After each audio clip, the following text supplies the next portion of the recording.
What I'd like to talk about today is B cells and transplantation, specifically touching on data from animal models.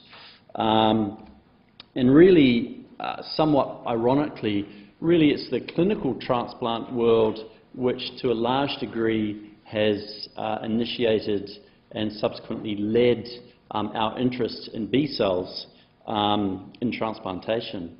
Certainly, initially, there was a recognition that B cells and preformed antibody were important in hyperacute rejection. But back in the 60s, 70s and 80s, really everyone thought that transplantation was all about T cells, apart from hyperacute rejection.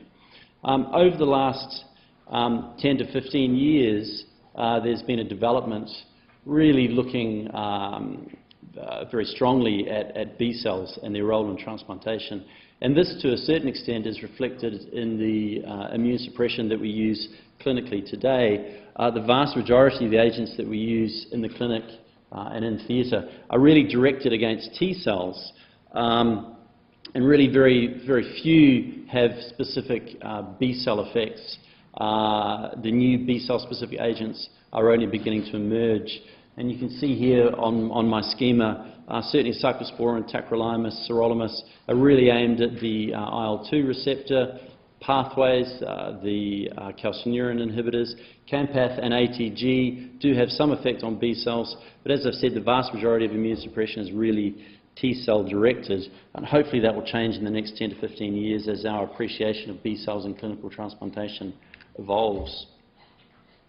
That evolution of the understanding of B cells in clinical transplantation really was initiated back in the 90s when, first of all, there was a recognition of the histopathological changes of antibody-mediated rejection, such as fibrinoid necrosis and neutrophil margination and thrombotic microangiopathy. And all of those characteristic features of antibody-mediated rejection were first seen back in the 90s.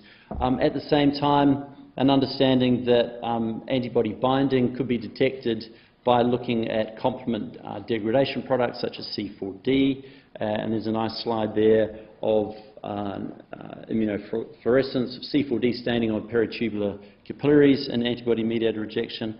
And at the same time, there was an evolution in solid phase assays to actually detect antibody in the serum of rejecting patients.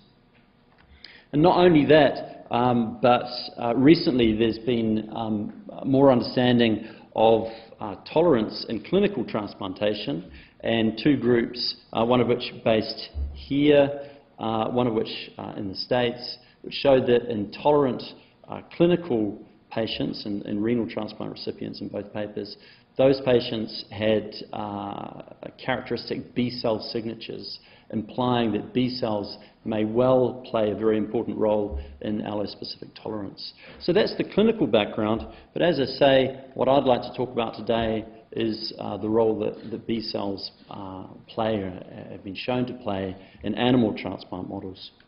What I'd like to touch on, first of all, is just the basics of B-cell transplant immunology, and then to talk specifically about animal models of transplantation, looking at the 5 domains there and the different roles that B-cells might play.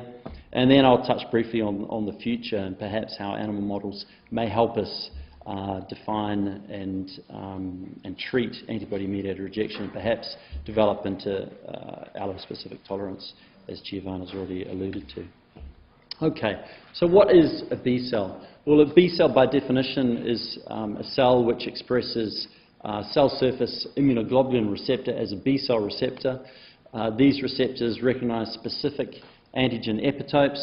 There's also a wide array of activatory and inhibitory receptors that you can see there. And this is this image was taken from Mena Clapworthy's review in Transplantation Immunology, in Transplantation International, which I very much recommend to you. How do they develop? Well, there are 2 basic populations of B cells, B1 cells and B2 cells. Not much is known about B1 cells. These are T-independent cells. They can produce natural antibody in the absence of T cell help. They develop in the pleural and peritoneal cavity. But really what I'll be focusing on today is B2 cells. So when I talk about B cells, I'm going to be talking about B2 cells. These develop in the bone marrow and also in fetal liver. Immature B cells escape from these primary lymphoid organs, move to the secondary lymphoid organs, and a T-independent response can occur in marginal zone B cells. Not much is known about this. It's not thought to be particularly important in transplantation. If help from T follicular helper cells is available, then the follicular B cell can either form into a short-lived plasmablast or, more importantly perhaps, the follicular B cell can move into the germinal centre and with co-stimulation from the T follicular helper cell can undergo class switch recombination and somatic hypermutation, leading to the production of high affinity antibody and eventually the generation of memory B cells and long-lived plasma cells within the bone marrow.